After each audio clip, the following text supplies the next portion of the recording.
¿no?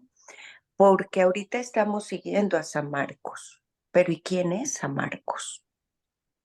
Y eso, desde ahí, ya te ayuda a tener más luz de por qué habla así, o por qué tiene esta expresión o tiene la otra.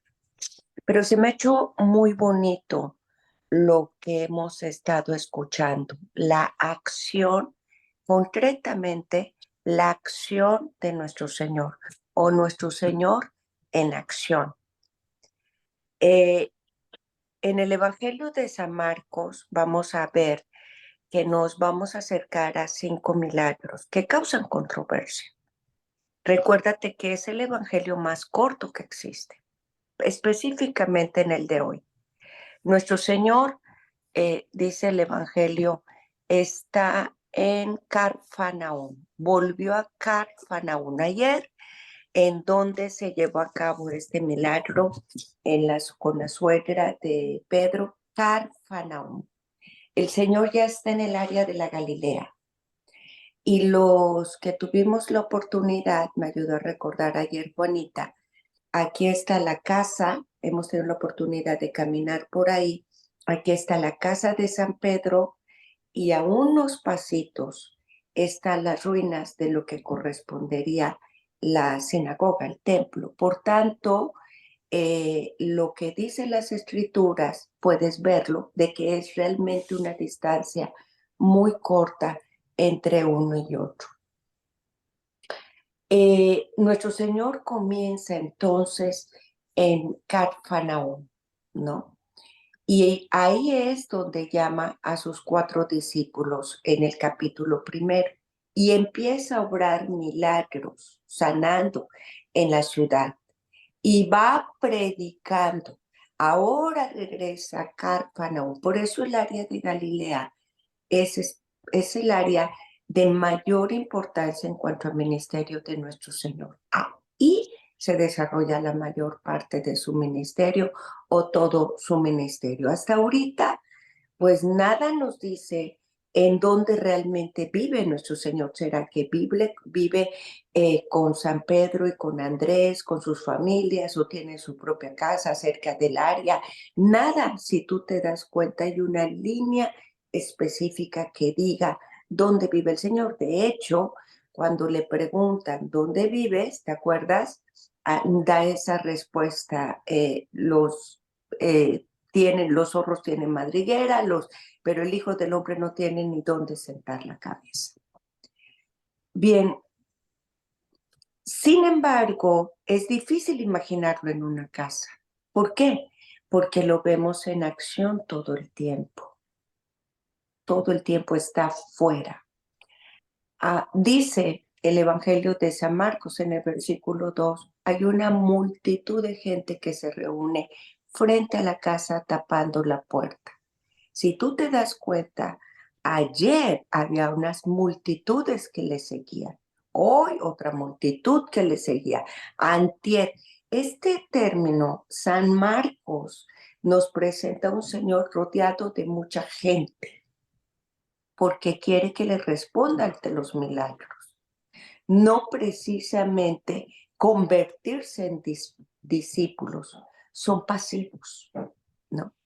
Y dice la palabra de Dios, dice, ya no había sitio frente a la puerta, mientras les enseñaba su doctrina. Fue a predicar. Le quisieron presentar a un paralítico que iba cargando entre 4. No podía acercarse a Jesús por la cantidad de gente, le quitaron parte del techo encima donde estaba Jesús, etcétera, etcétera. Bueno, predicaba la palabra. Cuando dice la palabra, es este verbo griego logos. Él predica la palabra, que es la clave esencial de su ministerio, ¿no? Comienza su ministerio predicando, enseñando con autoridad en la sinagoga de Cafarnaúm, cuando expulsa al demonio en el capítulo 1, y luego deja a Cafarnaúm a otro lugar para predicar, luego predica en el centro del ministerio de la iglesia, que lo vemos en Hechos de los Apóstoles, en fin. Jesús está enseñando, Jesús está predicando, predica palabra. Pero en el Evangelio de San Juan dice, y el verbo se hizo carne, así empieza San Juan, y utiliza la misma raíz griega, logos, o sea que nuestro Señor predica la palabra y Él es la palabra. Él es la palabra misma, ¿no? Y después viene el momento del paralítico. Yo sé que ustedes cada vez que escuchan este evangelio, luego dicen, ahí está la iglesia, ¿no? 4 hombres que lo ayudan a bajar, él por su fe, etcétera, y los que no le ayudan. Como que ya no sabemos de rutina a qué reflexión nos va a llevar cada evangelio. Mal hecho, mal hecho. Porque no importa las veces que tú escuches el Evangelio, siempre hay una buena nueva para ti. Hay que oírlo como si fuera la primera vez, con apertura, con diligencia, con amor, con humildad, con oración. Porque la palabra que hoy va a llamar tu atención y va a mover tu corazón no es la misma si lo leyeras en una semana, si la vuelves a escuchar en el otro ciclo litúrgico, que creo que este año es el ciclo B, cuando vuelva a tocar este evangelio en la Santa Misa. Pero nosotros sí, sí, bueno, ya sé, bueno, me recuerda el Señor que hay que ayudar, que... En este caso,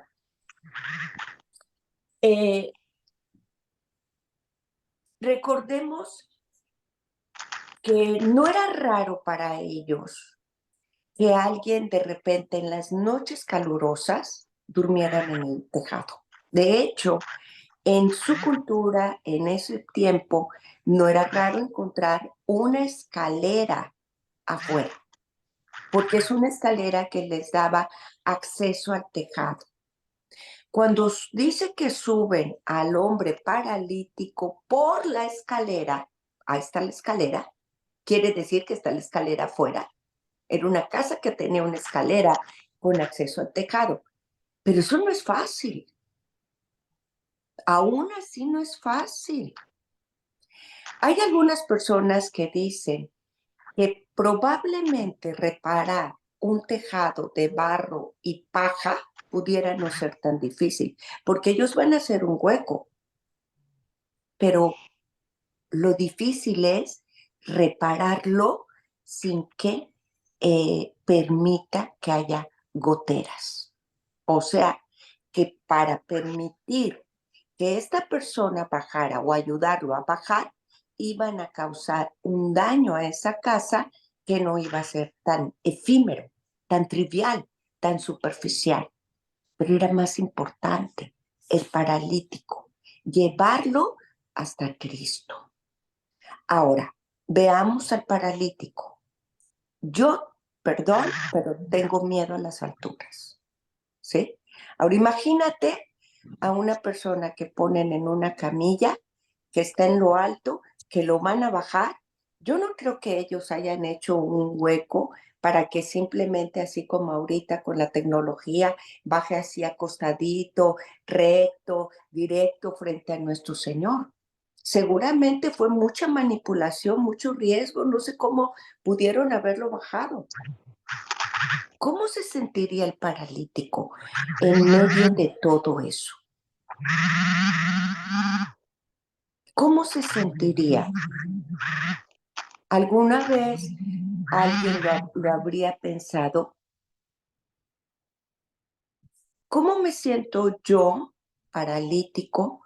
Voy frente a Jesús. De pronto me convierto, está rodeado Jesús de toda nuestro Señor, de esas multitudes, y yo de pronto me estoy convirtiendo en el centro de atención a todo, cuando muy seguramente por su enfermedad, esta persona era solitaria. ¿Cómo me sentiría? Bueno, En la mañana que hacía yo mi reflexión personal, lo que vino a mi mente era que ese paralítico, independientemente del lugar en que tú te pones, independientemente de la ayuda y el lugar de la iglesia con esas 4 personas que lo ayudan a bajar, que representa el que llevemos a otros a Cristo, nuestra misión de cada día. Creo que el paralítico nos habla mucho de nosotros mismos, porque muchas veces, o más de una persona, nos hemos sentido en la camilla, cansados, enfermos, agobiados, paralizados de una pierna, de un dolor, de una cirugía, de un entumecimiento, de una pena, pero de un miedo, o a lo mejor simplemente el agobio de cada día. Señor, mira, ya no quiero más. Me voy a mi camilla y a ver quién me levanta. Sé que estás ahí, te quiero alcanzar, pero es que ni siquiera tengo fuerzas. ¿Cuántos de nosotros pudiéramos ser ese hombre paralítico? Este hombre a lo mejor era un hombre sin esperanza. Y sin embargo, ¿qué sucedió? La fe de otros, de sus amigos, de los que están alrededor, lo llevan hasta Jesús. Ojo, nuestro Señor, al ver la fe, dice el texto, punto 1, tienes enfrente una fe que no es sentimentalismo, que no es reflexión, que no es emocional, que no es intelectual, que no es subjetivo. Te está mostrando una fe en obras. Punto. Ahí está la fe. No le están prometiendo, no lo están apapachando, no le están... ¿Qué vamos a hacer por él? Seguramente sus amigos que están haciendo todo eso para llevarlo a Cristo, saben quién es Cristo o creen más en Cristo que él mismo, porque por algo están haciendo todo esto para llevarlo al Señor. De lo contrario, a lo mejor diría, uy, pues mira, no puedes acercarte, ni modo, ok, don. Jesús vio la fe de ellos y ellos nos muestran una fe en obras, una obra determinada y visible. Nuestro Señor puede leer los corazones. Te está leyendo ahorita a Tania, a Leti, a Rocío, a Alex.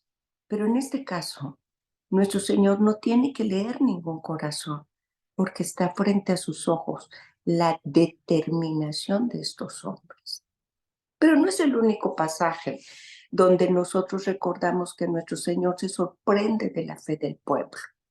Ustedes podrán recordar otro, ¿no? No he visto una fe tan grande. Mujer con el soldado, ¿no? Mujer, tu fe te ha salvado con la hemorroidiza. Y ahora dice, se sorprende de la fe del pueblo. Se sorprende de la fe de ellos. No dice del pueblo. Eso lo puse yo. Bien. Pero por otro lado, tenemos las dos acciones. Con esto voy a cerrar. Estos hombres que llevan la camilla. Pero tenemos la contraparte en las escrituras. Por ejemplo, ¿qué les parece a ustedes Jairo? Cuando le dicen sus vecinos, oye, ya, no estés molestando al Señor. ¿No? Cuando su niña, su hija, le pide al Señor que vaya a ver a su hija y entonces llega el Señor y le dice, niña, levántate. ¿Qué les parece el ciego de Bartimeo? ¿No? Cuando los transeúntes le dicen, cállate, hijo de David, ten misericordia de mí. Y que, por cierto, él es uno de los que nuestro Señor le dijo, tu fe te ha salvado. ¿Qué les parece cuando el padre lleva al hijo que se convulsiona? Si puedes, ¿no? En fin. Y por último, tus pecados te son perdonados. Cuando lo cuestionan, dice, bueno, pues ¿qué es más fácil decir tus pecados te son perdonados o levántate y anda? En la mañana yo pensaba, si el Señor contesta así, fíjense, dice, ¿qué es más fácil decir, quiero leerlo tal cual, pero bueno, creo que ustedes lo recuerdan mejor que yo. ¿Tus pecados te son perdonados o levántate, toma tu camilla y anda? No sé cuál es la impresión, pero te voy a decir una cosa. Está casi diciendo que una cosa es como la consecuencia de la otra. En otras palabras, si él le dice, levántate tu camilla y anda, como que deja implícito de que de todas maneras va a perdonar sus pecados. Por otro lado, vemos la relación del dolor físico con el dolor del corazón, el que Jesús lee. Aunque nosotros pudiéramos visiblemente no externar un mal físico, Jesús lo ve, Jesús lo sabe. Hay pecados que traen sus consecuencias físicas, pero tampoco sería el Señor tan rudo como a lo mejor para decirle, mira, porque hiciste eso, estás así. ¿En qué momento de las escrituras lo escuchamos como en juicio? El juicio lo aplica en la enseñanza, pero frente a la oveja siempre practica la misericordia. Ahora, con todo este contexto, en estas partes que hemos hablado del Evangelio, ¿cuál es tu parte? La iglesia, con su contraparte, algunos estamos dispuestos a subirnos al techo por otros. Estoy cumpliendo lo que Dios me invita todos los días. Mi deber es traer otros a Cristo, o soy de los que hago mientras no me pida más o me saque la comodidad. Y si para eso tengo que callar, mira, cállate ya, o sea, no molestes, hazlo tú, o estoy dispuesto a hacer algo más. 2, soy el paralítico. Estoy bien, estoy caminando, creo que estoy trabajando, pero hay veces que estoy y tengo que reconocer que también estoy en una camilla, bien de salud, pero agobiado interiormente. Hay muchas razones por las que nos paralizamos.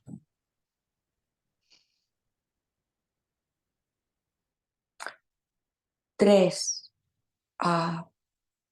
la fe que tengo, ¿es una fe visible? Es una fe de palabras, de promesas, de mañanas. Sí, mañana lo hago. Sí, sí. 4,